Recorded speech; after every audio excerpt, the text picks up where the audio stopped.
बिस्मिल्लाहिर्रहमानिर्रहीम। Welcome to the show. मैं हूं आपका मेज़बान रियाज गुल। नाज़रीन, एवरी मंडे 6 to 7 PM मैं लेके आता हूं लीगल शो, जिसमें मैं आपकी लाइव फ़ोन कॉल लेता हूं और आपके साथ शेयर करता हूं immigration law and human rights.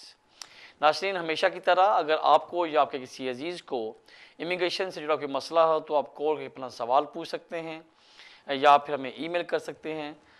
ये अगेन ये बड़ी थैंकफुल हैं वीनस टीवी का और कि इन्होंने एक स्कीम बनाई हुई है जो फ्री एडवाइस की जा रही है, ताकि इस जो प्रोग्राम का जो मकसद होता है वो सिर्फ आपको एक जनरल एडवाइस करना, ताकि किसी का सवाल हो उसको आंसर किया जाए।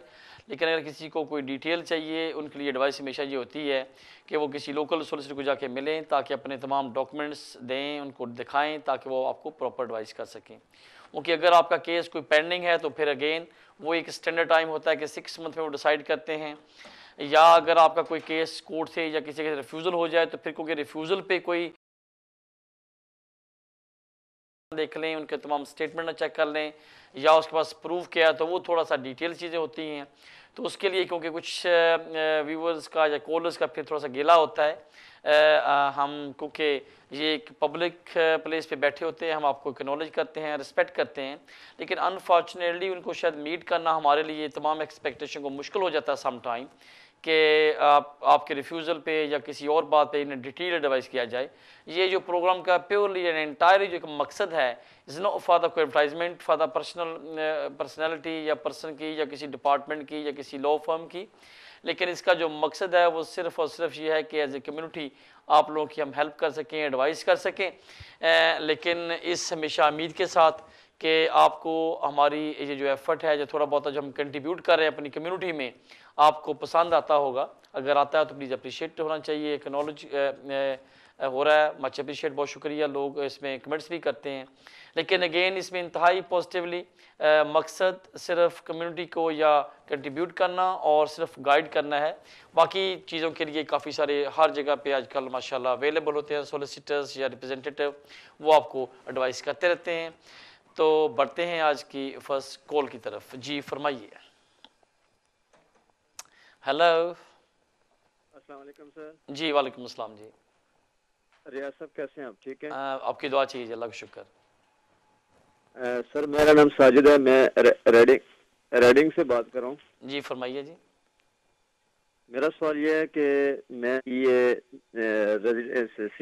रेजिडेंस मैंने 5 ईयर का परमिट हासिल किया था, कार्ड होता है। राइट। ओके, एंड 2014 में मेरी मैरिज रजिस्ट्री थी फरवरी में। राइट। और मुझे 5 साल का वीज़ा मिल गया था और चलते चलते अब 2019 में मैं फरवरी में मेरी ये जो फरवरी आ रहा है इसमें मेरी मैरिज रजिस्ट्रेशन है वो कंप्लीट हो जाएगी और वीज़ा कब मिला था आपको? पूरे हो जाएंगे और वीज़ा मेरे पास 1 साल और का 2015 मार्च में मेरा वीज़ा लगा था। सवाल क्या आपका? और तो सवाल ये है कि अभी मेरी वाइफ जो है ना वो सेपरेट होना चाहती है, तो मेरे शादी के बेस पे 5 साल पूरे हो गए और जो ये नेशनल वो मेरा 1 साल का सवाल क्या, मुझे समझ लगी। सवाल क्या मेरा भाई, अब सवाल क्या आपका? सवाल ये है कि अभी मैं उसको डिवोर्स करके अप्लाई करना चाहता हूँ, तो मुझे क्या चीज़ कैश प्रूफ करनी पड़ेगी? ओके, लॉ ये कहता है कि जब आप यूरोपियन के डिपेंडेंट के बेस पे यहाँ पे 5 साल का वीज़ा लेते हो, तो लॉ के मुताबिक आपको 5 साल पूरे करते हुए आप अपनी सेटलमेंट पे जा सकते हो, जिसको PR बोलते हैं, परमानेंट रेजिडेंस। अब उसकी 2 कंडीशंस होती हैं कि आपने 5 साल इकट्ठे रहे हो और उन पूरे 5 साल में जो यूरोपियन नेशनल जो आपका स्पाउस था उसने या थी, उसने अपने जो TT राइट्स थे वो UK के अंदर एक्सरसाइज किए। ये एक बेसिक प्रिंसिपल है। लेकिन अगर अनफॉर्चुनेटली आप लोगों की जो रिलेशनशिप में ब्रेक होता है या ये आपका रिटेन नहीं रहता, सब्सिस्टिंग नहीं होता आपका रिलेशनशिप, तो फिर उसके लिए कंडीशन ये है कि आपने कम से कम 3 साल इकट्ठे रहे हुए हो और उसके बाद अगर डिवोर्स होती है तो डिवोर्स का सर्टिफिकेट साल लगाना होगा। और जो 3 साल थे उनके अंदर जो यूरोपियन था उसने अपने हमेशा TT राइट्स को एक्सरसाइज किया है till the date of the divorce. अब ये पॉसिबल नहीं हो सकता कि आप डिवोर्स भी स्टार्ट कर दो और 5 साल पूरे भी कर लो और वो भी अप्लाई कर लो, तो ये दोनों ऑप्शंस भी आपका केस नहीं बनता। अब आपने इनमें से एक है, कोशिश करो कि अपने रिलेशनशिप को कीप करने की, अगर मेंटेन होता है, सबसिस्टिंग होता है, तो फिर तो 5 साल पूरे करते होगे। On the base of the completion of 5 years अपनी वाइफ का पासपोर्ट तमाम चीज़ें लगा के भेजोगे तो फिर वो उस पर अप्लाई कर सकते हो। लेकिन अगर अनफॉर्चुनेटली आपका जो रिलेशनशिप है वो रिटेन नहीं होता, सबसिस्टिंग नहीं रहता, या ये ब्रेक हो जाता है, तो फिर आपको डिवोर्स करने के बाद फिर अप्लाई कर सकते। फिर ये क्लेम नहीं कर सकते कि मैंने 5 साल पूरे कर लिए, डिवोर्स कर रहा हूँ, सेपरेट हो गया हूँ। ये दोनों चीज़ें मिक्सअप नहीं हो सकती। तो इसलिए आपने वन ऑफ द ऑप्शन जो आपके लिए फैक्चुअल या अभी आपके लिए है उसके मुताबिक आप अपने वीज़ा अप्लाई करेंगे। पहले देख लें, ट्राई करें, क्योंकि मीडिएशन हमेशा होनी चाहिए। आप रिकंसिल करने की कोशिश करें, उनसे बात करें। अगर आपका रिलेशनशिप रहता है तो ज़्यादा अच्छा होगा। अपार्ट फ्रॉम इमिग्रेशन आपको एक मॉरल भी आपकी ड्यूटी आती है। लेकिन अगर वो नहीं होता तो ऑफ कोर्स फिर सेकंड ऑप्शन भी आप जा सकते हैं। आपकी कॉल का शुक्रिया। लेते हैं नेक्स्ट कॉल। जी फरमाइए। हेलो। हेलो जी फरमाइए। जी, मेरा नाम फायजा है। मेरा क्वेश्चन है कि मैंने 5 साल मेरे पूरे हो गए हैं राइट ब्रिटिश हस्बैंड के साथ। राइट। अब मैं अप्लाई करने जा रही हूँ हाँ हाँ। नेक्स्ट ILR के लिए, तो मुझे लाइफ इन यूके करना जरूरी है? ओके, बस यही क्वेश्चन आपका? एक ये है, दूसरा 28 डेज बिफोर करना है कि लाइक कम रह गया मेरे पास time.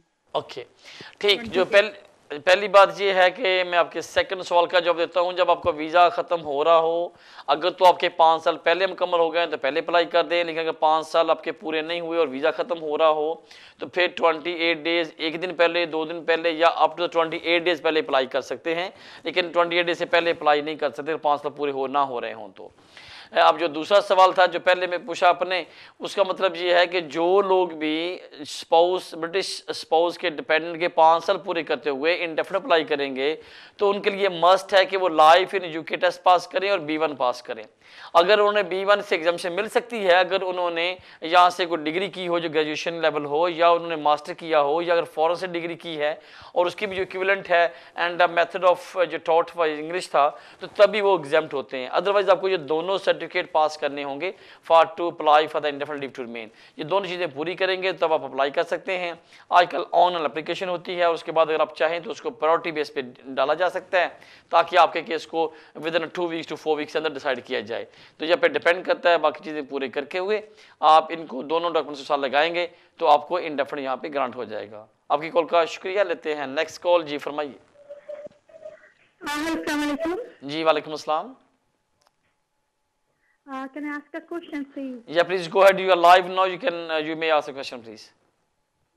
Yeah, I mean, we did a human rights application last November. Right.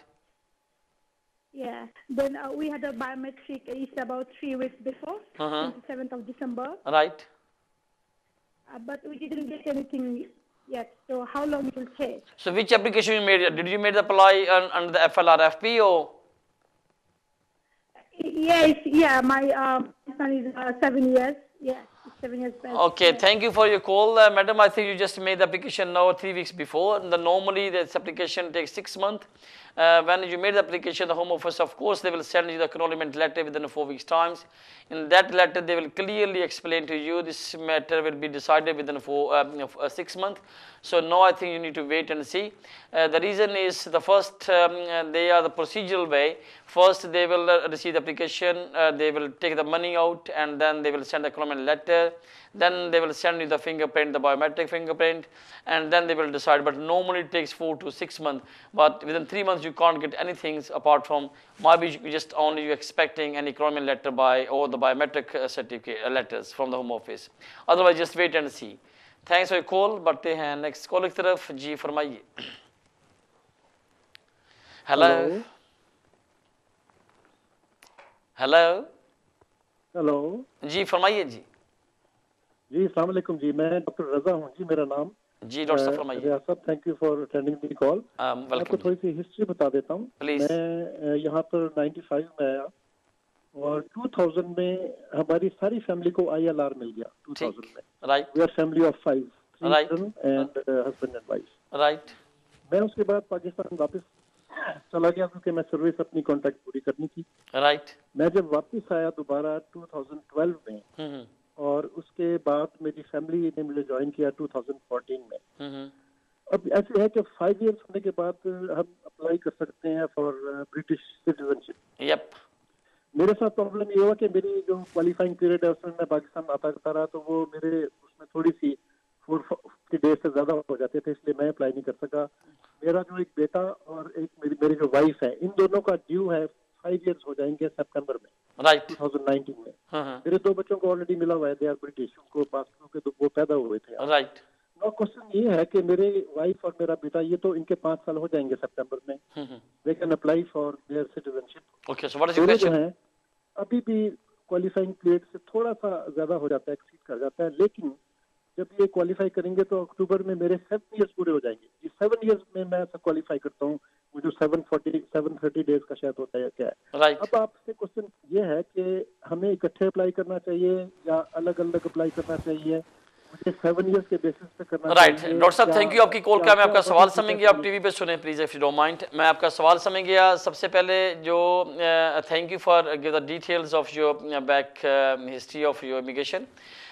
Law ये कहता है कि अगर आपके पास किसी भी डिपेंडेंट या चाइल्ड या मेन एप्लीकेंट के पास जब इंडेफिनिट मिल जाए तो हर बंदे के पास एक अपनी ओन आइडेंटिटी बन जाती है। अब वो डिपेंडेंसी या जॉइंट या फैमिली या यूनियन वाला सिस्टम वो अनफॉर्चुनेटली आप करें तो अच्छी बात है, लेकिन इमिग्रेशन लॉ के मुताबिक आपके पास चॉइस होती है या आप पे टोटली आप पे डिपेंड करता है कि when ever anybody qualified he can make the applications. अब क्या है, क्योंकि आपके सबके पास इंडेफिनिट थे, 2012 में आए, 5 साल पूरे हो गए, अपने 5 साल पूरे कर लिए। अब क्योंकि बच्चा भी जो मेरे बड़े हो गए हैं या वाइफ है, वो दोनों के पास राइट है। अब ये कोई कंडीशन नहीं है कि हस्बैंड वाइफ ने इंडेफिनिट के बाद जो नेशनलिटी की एप्लीकेशन टुगेदर अप्लाई करनी है। This is not this law, कोई बार नहीं है, कोई कंडीशन नहीं है। तो इसलिए आपके पास राइट है कि अब जो बंदा क्वालिफाइड कर रहा हो वो अप्लाई करता जाए, तो ऑटोमेटिकली जैसे आपने बोला 2 को नेशनलिटी मिल गई, 2 आप क्वालिफाइड करते हैं तो वो अप्लाई कर लें।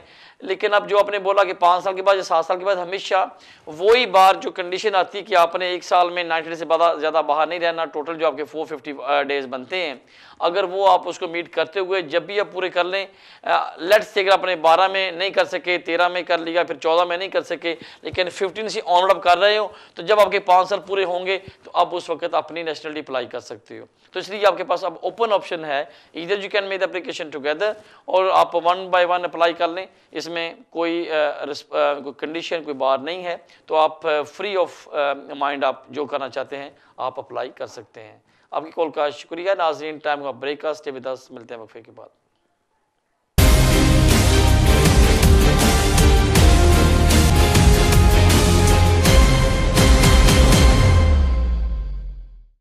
Welcome back after break. लेते हैं कॉल। जी फरमाइए। हेलो। अस्सलाम वालेकुम। जी वालेकुम सलाम। जी मुझे मेरा एक क्वेश्चन है आपसे। जी तो प्लीज। ये मेरा 5 ईयर की बेस पे मुझे इंडेफिनिट स्टे मिला है स्पाउस वीजा पे। राइट। तो अभी मुझे नेचुरलाइजेशन के लिए अप्लाई करना है, तो मुझे ये पूछना था कि उसके रिक्वायरमेंट्स क्या हैं और काइंडली ये भी बता दें उसका प्रोसीजर क्या है। ओके, जो सबसे पहली बात यह है कि जो 5 साल की बेस पे इंडेफिनिट अप्लाई करते हैं उनके लिए सेम वही कंडीशन कि आपने यहाँ 5 साल पूरे किए, आपका रिलेशनशिप सबसिस्टिंग है और ऑफ कोर्स आपको life in UK and B1 पास करना होगा। ये 2 रिक्वायरमेंट्स हैं अगेन कि आपने जो 5 साल इकट्ठे रहने के वो प्रूफ लगा दें, अपना ये इंग्लिश के सर्टिफिकेट हो जाएंगे। तो आजकल ऑनलाइन एप्लीकेशन है, ऑनलाइन एप्लीकेशन सबमिशन करेंगे। अगर आपके पास 2 ऑप्शन हैं, अगर आप चाहते हैं तो तमाम डॉक्यूमेंट्स को आप स्कैन करें, अटैच करें, वहाँ डाउनलोड कर दें, या फिर सेकंड ऑप्शन ये है कि आप उसको ऑनलाइन एप्लीकेशन करें, सबमिशन करें, फीस वगैरह पे कर दें और उसके बाद अपने तो तमाम डॉक्यूमेंट्स हैं वो प्रिंट करके उनको बाय पोस्ट हम उसको भेज दें, तो उस तरीके से आपकी एप्लीकेशन को कंसिडर किया जाएगा। जो फीस है, जो बाकी डॉक्यूमेंट्स हैं वो फॉर्म के अंदर लिखे होते हैं, लेकिन जो रिक्वायरमेंट आपने मांगी डॉक्यूमेंटेशन वो यही सबसे इंपॉर्टेंट हैं। इसको मीट करें, फॉर्म प्रिंट करेंगे तो ऑटोमेटिक वो आपसे हर अगला सवाल पूछे जाएंगे, उसको हल करते जाएंगे तो वो आपकी एप्लीकेशन मुकम्मल हो जाएगी। अगर खुद कंफर्टेबल फील करें तो खुद कर ले, वरना बेस्ट होगा क्योंकि ये क्रिटिकल पोजीशन होती है समटाइम्स, तो बेस्ट है किसी वकील के पास चले जाएं ताकि आपको एक प्रॉपर्ली आपकी एप्लीकेशन को वहाँ फिल कर दे। आपकी कॉल का शुक्रिया। लेते हैं नेक्स्ट कॉल। जी फरमाइए। अस्सलाम वालेकुम सर। जी वालेकुम अस्सलाम। सर मेरा नाम वली है। मेरा क्वेश्चन है कि मेरी यूरोपियन से शादी हुई थी राइट। 2014 में, और मुझे मिल गया था 5 ईयर का। तो उसके बाद 4 ईयर के बाद उस वीजे पे मेरी डिवोर्स हो गई, सेपरेशन हुई ना। राइट। तो मैंने राइट टू रिटेन का वीजा डाला फिर होम ऑफिस को, तो वो मुझे होम ऑफिस से नहीं बट कोर्ट से मिल गया। राइट। होम ऑफिस ने कोई आईडी की। ओके, सवाल क्या आपका? सवाल क्या मुझे समझ लगी, सवाल क्या आपका जी? सर मेरा ये क्वेश्चन है कि जो अभी मुझे राइट टू रिटेन का वीजा मिला है कोर्ट से, मैं उस वीजे पे 5 ईयर का वो वीजा है, तो उस वीजे पे मैं अब पाकिस्तान से शादी अपनी वाइफ को ला सकता हूँ या नहीं? नहीं। जो छोड़ दे सोलिसिटर को, मुझे एडवाइस सुनने मेरा भाई। जो रिटेन राइट होता है उसके ऊपर आप किसी को अपने डिपेंडेंट स्पॉन्सर नहीं कर सकते, लेकिन क्योंकि अब आपने 2014 में आपको स्पाउस वीज़ा मिला था यूरोपियन का, और आपने जो time as a dependent of the European गुजारा है, और जो आपका time pending for the appeal था जब आपको रिटेन राइट वाला मिल गया, ये सारा टाइम मिला के अगर आपके 5 साल पूरे हो गए हैं तो आप अपना परमानेंट रेजिडेंस अप्लाई कर सकते हो। दो कि आपको अभी रिटेन राइट मिला है 5 साल का, लेकिन अब आपके पास राइट है क्योंकि आपने already 4 years as a dependent of the European, और फिर उसके बाद आपको जो रिफ्यूज़ किया उसको चैलेंज कर दिया। अब इस करते करते आपको 1 साल और गुजर गया। अब टोटल अगर आपका जो फर्स्ट वीज़ा इशू हुआ था यूरोपियन डिपेंडेंट का, उससे लेके जब 5 साल पूरे हो जाएंगे तो आप इंटाइटल का हैं कि आप यहाँ पे परमानेंट रेजिडेंस अप्लाई कर दें। अब जब आपके पास पीआर आ जाएगी तो देन यू आर एलिजिबल कि अगर आपने अपनी फैमिली को कहीं और जगह शादी होती है तो उसको स्पॉन्सर कर सकते हैं। लेकिन अनफॉर्चुनेटली अगर किसी बंदे के पास written right live in the UK हो तो वो किसी को स्पॉन्सर नहीं कर सकता। आपकी कॉल का शुक्रिया। लेते हैं नेक्स्ट कॉल। जी फरमाइए। अस्सलाम वालेकुम सर। वालेकुम अस्सलाम। मेरा क्वेश्चन ये है कि सर मैंने EU एक्सटेंडेड फैमिली मेंबर का केस अप्लाई किया था, राइट, और उन्होंने रिफ्यूज कर दिया था। पहली दफा जब रिफ्यूज किया था तो फिर दूसरी दफा फिर मैंने एप्लीकेशन डाली थी नवंबर में, और उन्होंने दिसंबर में रिफ्यूज कर दी थी। और मेरा जो वर्क लेटर था वो उन्होंने ECS जब चेक किया था जॉब वालों ने, तो वो उन्होंने रिजेक्ट कर दिया था। उसके बाद जो मेरी पहली एप्लीकेशन डाली थी मैंने, उस पर मुझे फरवरी में कोर्ट हियरिंग मिली हुई है अपील की, और मुझे अब राइट ऑफ वर्क के लिए क्या करना पड़ेगा? उनसे कांटेक्ट करना पड़ेगा या उन्हें एप्लीकेशन दोबारा या वेट करना पड़ेगा उनके? जो अब आपकी एप्लीकेशन पहली पेंडिंग है या सेकंड एप्लीकेशन पेंडिंग है? अभी एप्लीकेशन कोई पेंडिंग नहीं है, अभी सिर्फ कोर्ट की हियरिंग ही है मेरी। ओके, अगर आपको फिर मेरे ख्याल में अगर आपको राइट ऑफ अपील मिला था, काम करने की इजाज़त मिली थी, तो उसके बाद आपका रिफ्यूज़ हुआ, राइट ऑफ अपील है, तो ये उसकी कॉन्टीन्यूटी को कंसिडर होता है, तो आपको उनको काम करने के अलाउ होना चाहिए। लेकिन बट एनीवे अनफॉर्चुनेटली इस सिचुएशन में अगर आप लेटर लिखोगे तो होम ऑफिस वाले इसको कंसिडर नहीं करेंगे। अब आप आइडियली जो आपका एम्प्लॉयर है उसको बता दें कि मेरे पास राइट टू वर्क था, मेरा रिफ्यूज़ हो गया, फिर आप मैं उसको चैलेंज कर दिया, मेरा मैटर कोर्ट में है, तो मुझे काम करने की मैं एज्यूम करता हूँ, या मेरे एक ये एग्जाम्पशन है कि मुझे काम करने की परमिशन है, आप चेक कर लें, ये मेरा केस होम ऑफिस में पेंडिंग है। लेकिन इस सूट में अगर आप होम ऑफिस को लेटर लिखोगे तो मुझे लगता नहीं कि वो कोई आपको पॉजिटिव रिस्पॉन्ड करेंगे, क्योंकि वो तो आपके केस को चैलेंज कर रहे हैं, आपके स्टेटस को, आप उनके डिसीजन को चैलेंज कर रहे हो, तो इस स्टेज पे तो शायद ना आपको ग्रांट करे बट एक्सक्यूज मी, तो बट मेरे ख्याल में जो आपका जो पोजीशन बनती है तो उनको आपको काम की परमिशन देनी चाहिए। अदरवाइज जो वेट कर ले, क्योंकि हियरिंग आजकल 2-4 महीने में आ रही है, उसका डिसीजन आ जाएगा, तो जब आपको अपील आपके फेवर में अलाउ हो जाएगी तो ऑटोमेटिक आपके पास ये right to work in the UK हो जाएगा। आपकी कॉल का शुक्रिया। लेते हैं नेक्स्ट कॉल। जी फरमाइए। वालेकुम अस्सलाम जी। रियाज साहब वाली बात कर रहा हूँ, मैं फ्रेंच नेशनल हूँ। मैंने अपने भाई के लिए अप्लाई किया हुआ है यहाँ से, तो JR में डाला हुआ है, राइट। तो अभी 4 महीने हो गए हैं, अभी तक उनकी तरफ से कोई जवाब नहीं आया, तो यह क्या गुड साइन है या इतना लग रहा है? दूसरा ये था कि जो सुरेंद्र सिंह वाला रूट है वो मार्च के बाद आपके ख्याल से जारी रहेगा या वो भी खत्म हो जाएगा? चलो, जो आपका पहला सवाल है कि 4 महीने हुए हैं, डोंट वरी, ये नॉर्मली इस तरह के मैटर को वो 6 महीने लगाते हैं। ये लिखा था जब आपको गवर्नमेंट लेटर आया था तो होम ऑफिस ने क्लियर लिखा था कि आपका जो मैटर है we will try our best to be resolve within 6 month. तो अभी 4 महीने हुए हैं, 2 महीने और वेट कर ले, लेकिन 6 महीने हो भी जाए तभी उनको लेटर भेज दें, तो होपफुली वो 6 माह के अंदर डिसाइड कर देंगे। और जो आपका सेकंड क्वेश्चन था कि मार्च के बाद क्या होगा, मार्च के साथ अभी तक गवर्नमेंट कोई कोई कंक्रीट डिसीजन पे नहीं आई। जब तक गवर्नमेंट को डिसीजन नहीं आएगा, फिर कोई पॉलिसी नहीं बनेगी, लॉ नहीं बनेगा, तब तक मैं कोई कमेंट्स नहीं करता। लेकिन आरडी जो नज़र आ रहा है, जो कल की इन्होंने अभी स्टेटमेंट आई है, गवर्नमेंट की पॉलिसी आई है कि जितने यूरोपियन लोग होंगे अब रह रहे हैं यहाँ पे, उनके पास राइट है कि वो 5 साल पूरे करते हुए जून 2021 तक अपने आप को पीआर अप्लाई कर सकते हैं। लेकिन इसका मतलब ये है, एक पार्ट है। और फेज बी में वो ये कहते हैं जो उसके बाद 5 साल पूरे करेंगे वो भी उसमें आएंगे। तो जो कल की अभी गवर्नमेंट की जो स्टेटमेंट है, जिसके ऊपर कल बहस हुई है और कल उन्होंने एक पॉलिसी मतलब दी है, उसका मैं थोड़ा सा ब्रीफ कर दूंगा कि आज के दिन सारे कुछ सवाल आ रहे हैं वो यूरोपियन के ऊपर आ रहे हैं। कल गवर्नमेंट ने एक अनाउंस किया, एक पॉलिसी मतलब अनाउंस की है। उसके मुताबिक कह रहे हैं कि जो यूरोपियन लोग यहाँ पे यूरोपियन नेशनल यूके में रह रहे हैं, उनके पास वही राइट्स हैं जो आज के दिन as a part of the European UK है, तो वो मिलने चाहिए उनको।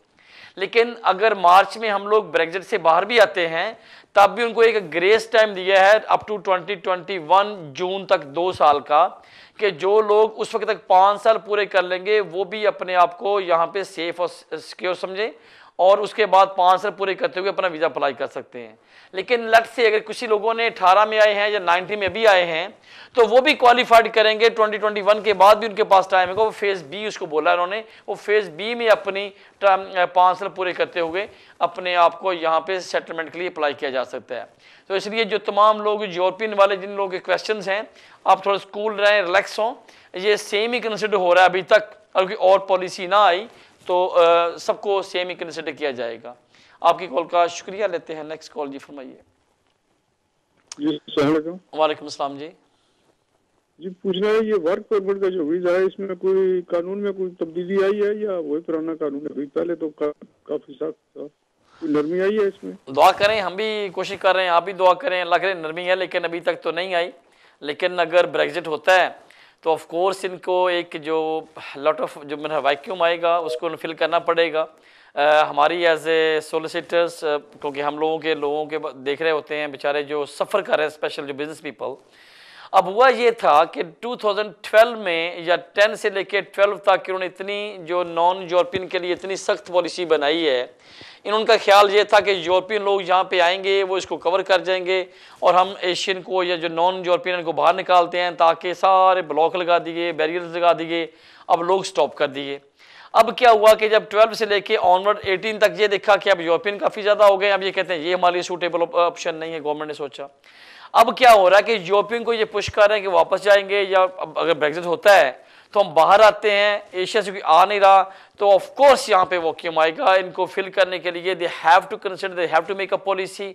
हमारी ये स्ट्रांगली इनको रिकमेंडेशन है on the behalf of the public या कम्युनिटी कि गवर्नमेंट को, बल्कि मिनिस्टर्स को ये कंसिडर करना होगा, ये बिजनेस क्लास के साथ बैठें, बिजनेस पीपल के साथ बैठें जो खास पे जो स्ट्रगल कर रहे हैं, उनको लेबर नहीं मिल रही। हाउ इट बी पॉसिबल कि आप किसी बंदे को बाहर से बुलाते हो and paying 36,000 pound plus salary? It's no वे।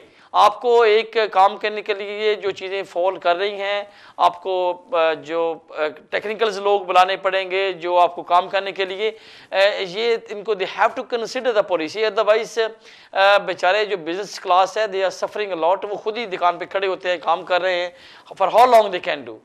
तो मेरे ख्याल में अगर आप लोग अपने एमपीज़ को ये अपनी आवाज़ उठाते हैं, लेटर भेजते हैं, भेजें ताकि ये पॉलिसी को देखें। कोई ऐसा जो टेक्निकल्स लोग हैं या कोई एक लेबर क्लास है, उनके लिए कोई पॉलिसी बनाएं कि वो आएँ, कंडीशन लगाएं, लेकिन कोई रीजनेबल कंडीशन होनी चाहिए। 36,000 पाउंड प्लस सैलरी तो किसी यहाँ पे ग्रेजुएट या मास्टर वाली क्वालिफाइड को इनिशियली नहीं मिलती। तो हाउ दे एक्सपेक्ट के फॉरेन पीपल आए एंड यूरोपियन एशिया से और उसकी salary should be more than 36,000 pounds. But anyway, अब भी मेरे भाई कोई हुआ नहीं है, कोई होगा तो हमारी भी आपको डेफिनेटली प्रोग्राम में बताया जाएगा। लेते हैं नेक्स्ट कॉल जी, फरमाइए। अस्सलाम वालेकुम जी। वालेकुम अस्सलाम जी। सर मैंने 7 साल की बिहार से अपने बेटे पे केस डाला था, राइट, फैमिली ने, राइट, सितंबर 2017, राइट, और जुलाई 2018 में उन्होंने जवाब दिया जी आप ये कागज दे दें, और तो वो भी हमने दे दिए, राइट। और अगस्त 2018 यानी कि पिछले साल अगस्त में हमारे बायोमेट्रिक हुआ।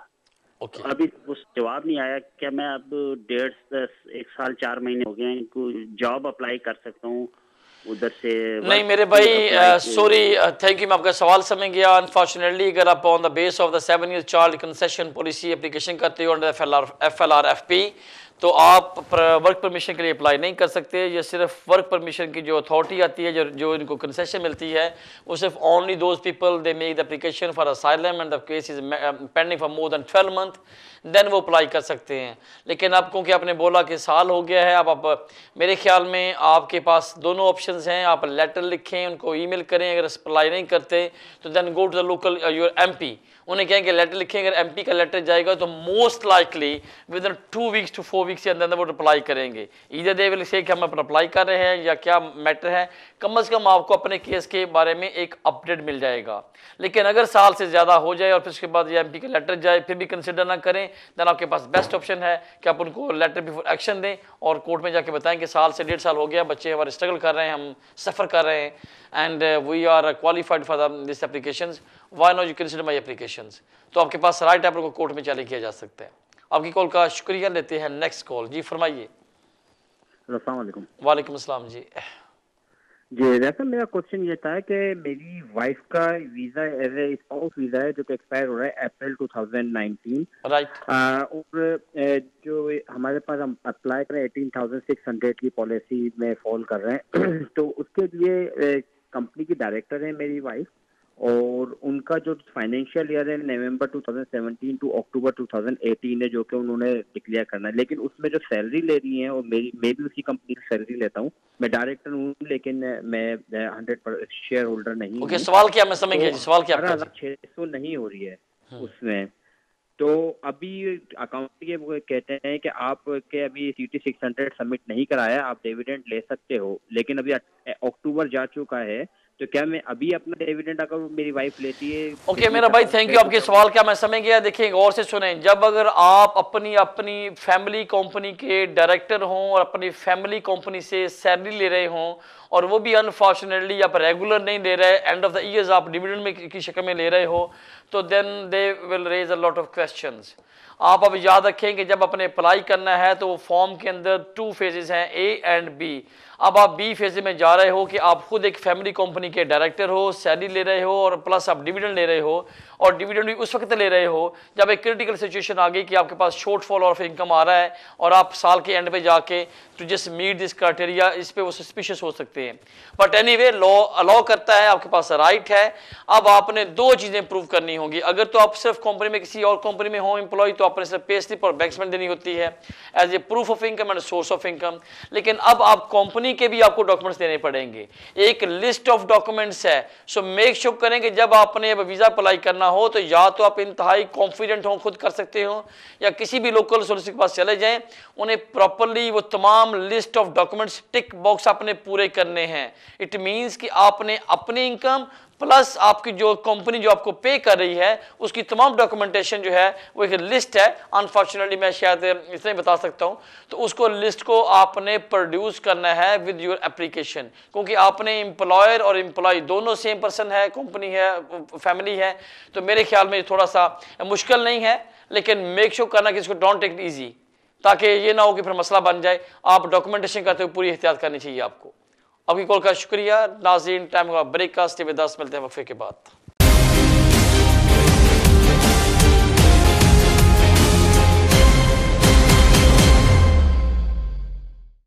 बैक आफ्टर ब्रेक लेते हैं कॉल। जी फरमाइए। हेलो अस्सलाम वालेकुम। जी वालेकुम सलाम। जी जी मैंने ना वीजा अप्लाई किया था असाइलम का। राइट।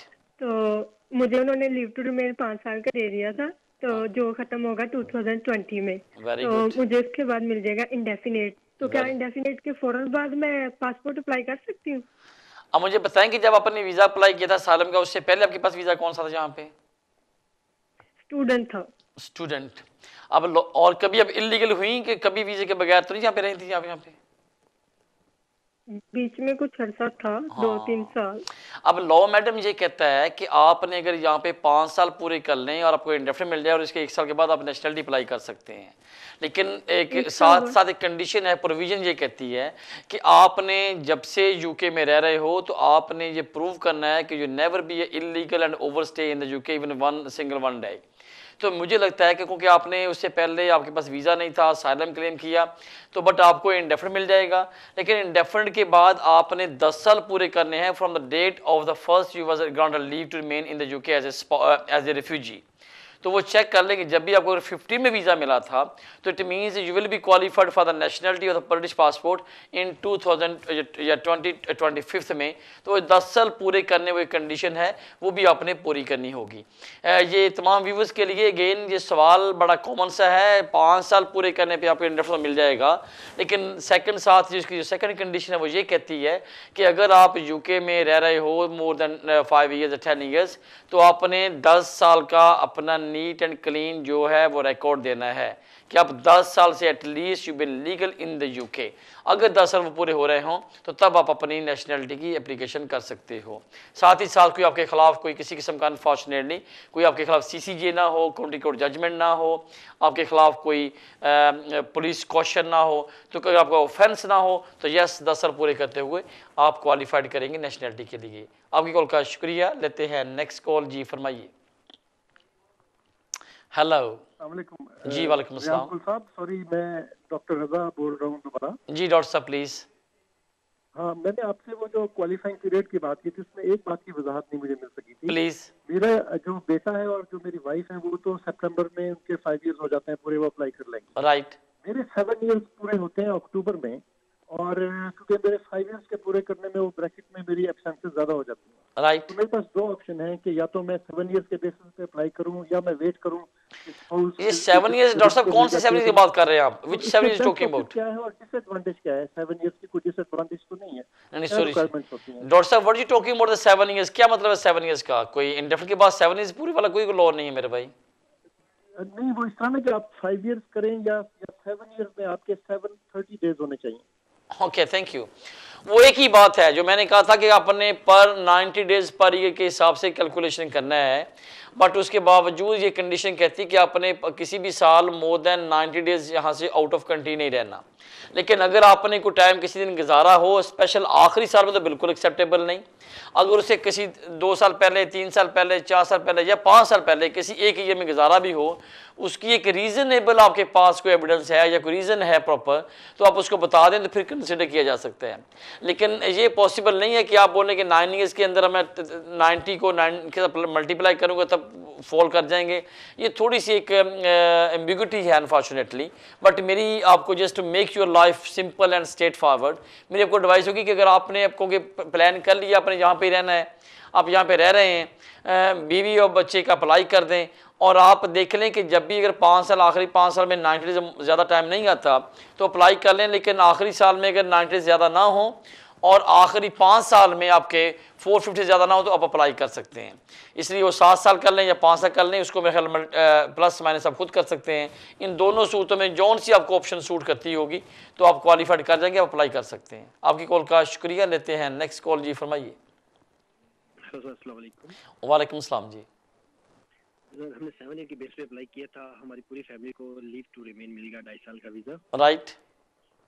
तो मेरी मिसेस रिपोर्टिंग पे जाती थी, तो उसने तकरीबन 10 साल से रिपोर्टिंग की है। राइट। 11 साल होने वाले थे। राइट। तो क्या कोई ऐसी कैटेगरी या कुछ हम उनको रिक्वेस्ट कर सकते हैं कि हमें 3 साल उनके पास वीज़ा था कभी कि नहीं था वीज़ा पहले? ताकि क्योंकि पता है 2.5 साल की फीस भी बहुत ज्यादा हो गई है और एनएचएस चार्जेस भी डबल हो गए। कोई बात नहीं, सवाल का जवाब दे दें, इजी होगा मेरे भाई। आ जाती है उनके अंडर में थी, तो एक किस्म ये लीगल टाइम काउंट होगा या कुछ नहीं होगा? क्योंकि कुछ वकील हमें कहते हैं कि जी आप मुझे सुन लें, वकीलों को छोड़े मेरा भाई, मेरी सवाल का जवाब सुन लें। आप जब साइन करते थे वीज़ा आपके पास था या नहीं था?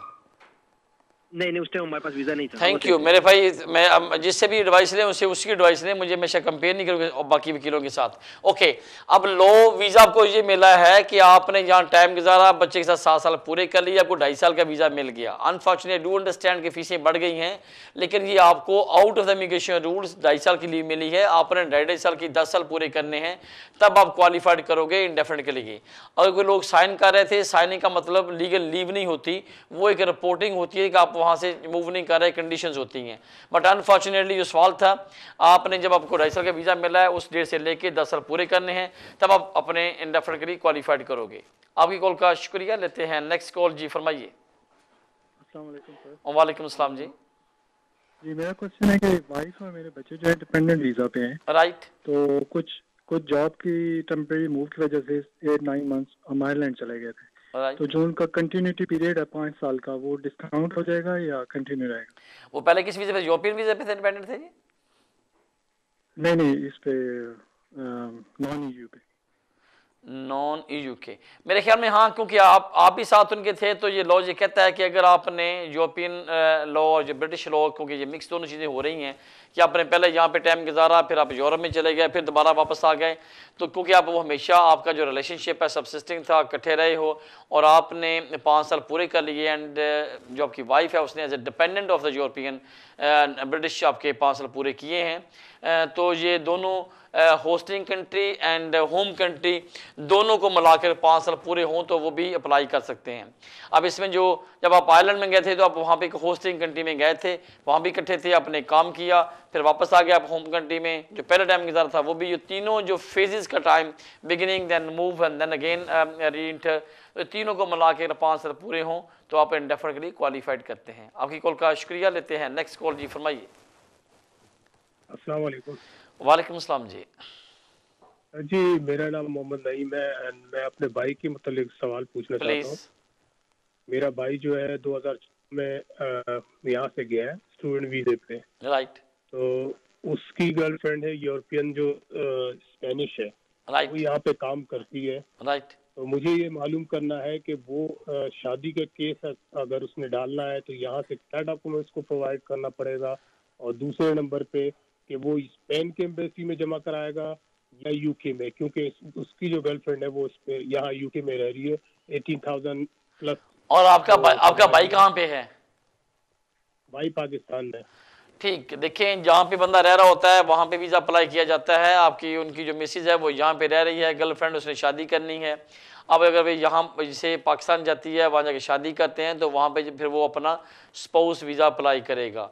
उसको initially as a dependent of the European national 6 month का वीज़ा मिलेगा, और फिर यहाँ पे आके उसको फिर एक्सटेंशन होगी 5 साल की।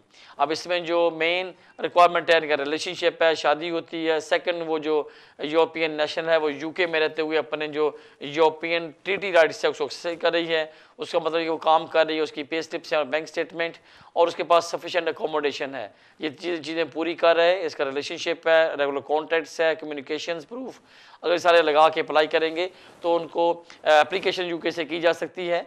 लेकिन पासपोर्ट जो सबमिट होगा उनका वो पाकिस्तान एम्बेसी में, ब्रिटिश एम्बेसी में वहाँ पे पाकिस्तान में सबमिशन होगी। लेकिन क्योंकि ऑन एप्लीकेशन है, नॉर्मली यहाँ पे सोलिसिट करेंगे, उसको तमाम पैक बना के दे दिया जाएगा, and then he be eligible to make the application और सबमिट द पासपोर्ट। वहाँ पे जो पाकिस्तान यूके एम्बेसी पाकिस्तान में होगी वहाँ पे सबमिशन हो सकती है। आपकी कॉल का शुक्रिया लेते हैं। नेक्स्ट कॉल जी, फरमाइए। हेलो, अस्सलाम वालेकुम। जी वालेकुम अस्सलाम।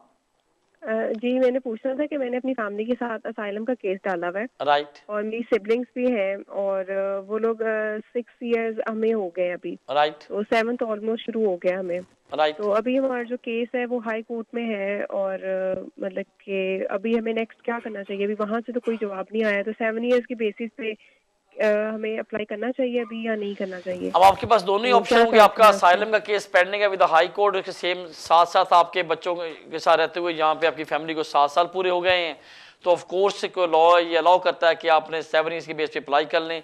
बट मेरे ख्याल में आपका केस हाई कोर्ट में पड़ा है तो उनको फाइट करें, वो ज़्यादा आपके लिए सूटेबल हो सकता है। उसकी रीज़न ये है कि अगर वो मिलेगा तो आपको फिर 5 साल का रिफ्यूजी स्टेटस मिल जाएगा, और उसके बाद आपको फीसिस वगैरह एक्स्ट्रा पे नहीं करनी पड़ेंगी, और 5 साल के बाद आप क्वालिफाइड करते हैं कि आपको यहाँ पे इंडेफिनिट मिल जाए।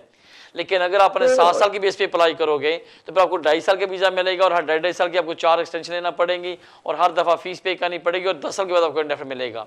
लेकिन अगर गॉड फॉरबिड के अनफॉर्चुनेटली अगर हाई कोर्ट से आपको अच्छा रिलीफ नहीं मिलता, या आपका केस रिफ्यूज़ हो जाता है अंडर द असाइलम के क्लेम, तो फिर आपके पास राइट फिर भी आपके पास लाइव है कि आप अपनी फ्रेश एप्लीकेशन FLRP की कर सकते हैं on the base of the 7 years.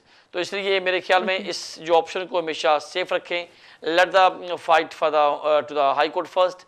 अगर वहाँ से अच्छा रिजल्ट आ जाए वेरी गुड, अगर अनफॉर्चुनेटली ना आए तो फिर आप इस जो सेकंड ऑप्शन है इसको आप एंटरटेन कर सकते हैं।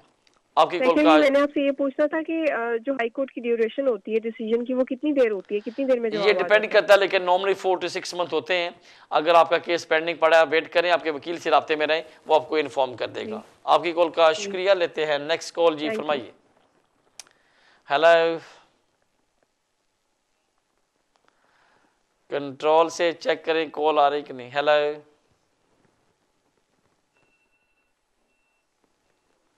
हेलो, हेलो जी फरमाइए। अस्सलाम वालेकुम जी। वालेकुम अस्सलाम। मैंने आपसे एक सवाल पूछना था कि मैं 2012 में पाकिस्तान से आई हूँ यहाँ पे। राइट। और मेरे हस्बैंड ब्रिटिश हैं, उनके पास रेड पासपोर्ट है, और मेरी शादी को अब 8 साल हो गए हैं। और दूसरा ये कि मैंने भी अप्लाई किया था लीव टू रिमेन के लिए, इंडेफिनिट लीव टू रिमेन। मुझे उसका जवाब आया है, लेकिन मुझे थोड़ा सी कंफ्यूजन ये है कि कार्ड पे 2024 लिखी हुई एक्सपायरी डेट, तो वो तो इंडेफिनिटली रिमेन तो मतलब अनलिमिटेड होता है। ओके, बस यही सवाल आपका जी? हाँ जी। और दूसरा सवाल ये कि मैं जवाब तो मुझे आ गया है, क्या मैं इस बेसिस पे अभी जल्दी अप्लाई कर सकती हूँ सिटीजनशिप के लिए या नहीं? क्योंकि मैंने गूगल पे पढ़ा था, अगर आपके हस्बैंड। चलो आप गूगल पे पढ़ें और मेरी इस बात सुन लें, दोनों को फिर देखें कौन सूट करता है आपको। पहली बात ये कि आपने 5 साल पूरे करते हो, कोई इंडेफिनिट मिल गया, आपके पास राइट है, आप बेशक फॉरन अपना नेशनलिटी अप्लाई कर दें। जो सेकंड सवाल था कि आपको 24 में एक्सपायरी लिखी हुई है, पहले ये होता था कि जो इंडेफिनिट मिलता था वो अनलिमिटेड टाइम के लिए होता था, उसमें कोई एक्सपायरी डेट नहीं होती थी। लेकिन अब गवर्नमेंट ने शायद पॉलिसी बनाई कि हर 5-5 साल की रिन्यूअल होगी, लेकिन रिन्यूअल पे इतना कॉस्ट नहीं आ रहा। लेकिन कुछ लोग थे पहले इंडेफिनिट ले लिया, फिर दोबारा जहाँ पे आते ही नहीं थे, तो उन्होंने शायद इसको ब्रेक करने के लिए किया है। तो अब जो भी सेटलमेंट होता है, परमानेंट सेटलमेंट या इंडेफिनिट, उसके ऊपर एक एक्सपायरी डेट डाली हुई है, बट आपको उसका वरी करने की ज़रूरत नहीं। वो 24 है, 5 साल पड़े हैं। अगर आप अपना लाइफ इंडिकेटर्स पास कर लिया है, B1 पास कर लिया है, तो आपके पास राइट है कि आप इमीडिएटली अपनी नेशनलिटी की एप्लीकेशन कर दें, ताकि आपके पास टाइम सेव हो जाएगा। ये कोई काफ़ी सारे लोगों का ये कंसर्न है, लेकिन सेटलमेंट का मतलब ये है कि आपके पास यहाँ पे परमानेंट रेजिडेंस वीज़ा मिल गया। अब पहले था कि ये ओपन था, उसमें कोई एक्सपायरी डेट नहीं होती थी। अब होम ऑफिस ने कोई 5 साल का या 10 साल का कैब लगा दिया, ताकि रिन्यूअल हो जाएगा, कोई कंडीशंस नहीं हैं। बट अगर आप कीन हैं अप्लाई करने के लिए, तो फ़ौरन से पहले अप्लाई कर दें, कोई इशू नहीं आएगा। आपकी कॉल का शुक्रिया नाज़रीन, मेरा और आपका साथ जहाँ तक जिन्होंने कॉल किया सहा उनका शुक्रिया। नेक्स्ट मंडे सेम टाइम मुलाकात होगी, तब तक मुझे इजाज़त, अल्लाह हाफिज़।